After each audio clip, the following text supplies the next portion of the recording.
A gente continua em Brasília, agora para falar sobre a repercussão negativa dos projetos aprovados ontem no Congresso que reajustam salários de servidores e mudam critérios de gratificação. O governo negou que tenha feito acordos pela aprovação. Esse é um assunto para Raquel Porto Alegre, que chega para conversar com a gente. Boa noite para você, Raquel. Oi, Bruno. Boa noite para você, boa noite a todos. As medidas podem levar ao furo do teto dos salários do funcionalismo público, que hoje é de mais de R$46 mil. O líder do governo no Congresso, o senador Randolfo Rodrigues, disse que o presidente Lula pode vetar pontos que levam à extrapolação do teto. Mas na votação ontem, o governo não orientou contra. Os projetos que aumentam os salários dos servidores da Câmara e do Senado foram aprovados nas duas casas num intervalo de 3 horas. A votação foi simbólica, que é quando os parlamentares não registram o voto.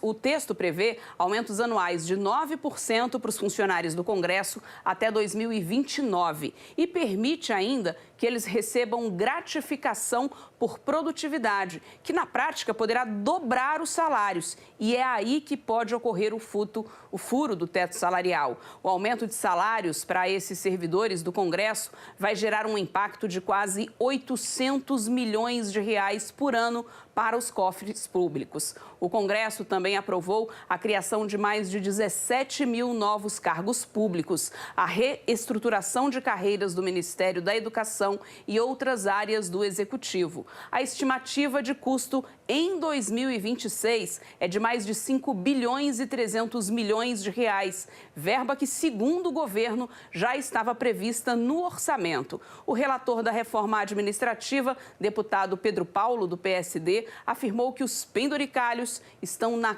contramão do que o país, o Brasil, precisa.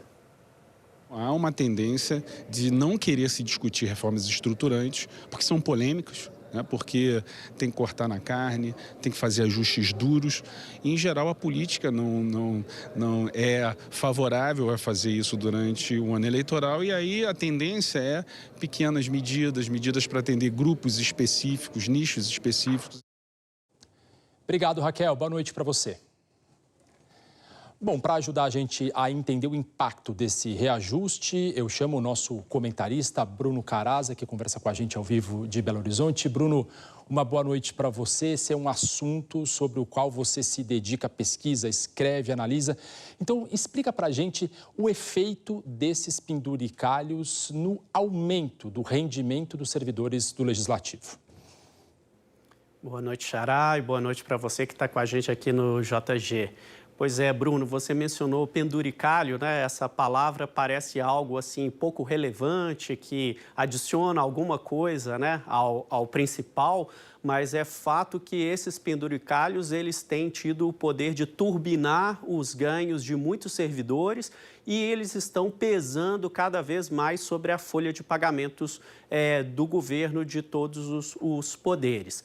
A gente chama de penduricalho uma série de adicionais, benefícios, gratificações que vão sendo adicionadas ao vencimento básico de um servidor público. E nos últimos anos, esses pagamentos extras, esses penduricalhos, eles estão crescendo tanto em quantidade quanto no valor desses benefícios, turbinando assim os salários desses servidores. Para ilustrar como isso acontece, a gente pegou dois exemplos hipotéticos desse projeto que foi aprovado ontem, que a Raquel acabou de mencionar.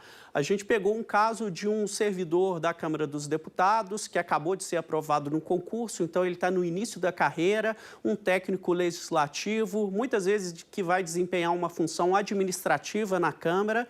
O salário inicial dele gira em torno de 8 mil, quase 9 mil reais, já é um salário elevado para os padrões brasileiros, e aí começam a incidir os penduricalhos que foram ampliados nessa votação de ontem. Há uma gratificação de desempenho que pode até dobrar esse vencimento, uma gratificação por atividade legislativa que aumenta em até 74% o vencimento, um adicional de especialização aí em função dos cursos que esse servidor pode fazer, e aí o salário que começou valendo 8 mil, quase 9 mil reais, ele chega finalmente no final do mês a quase 27 mil reais. Então, ele praticamente triplica nesse período.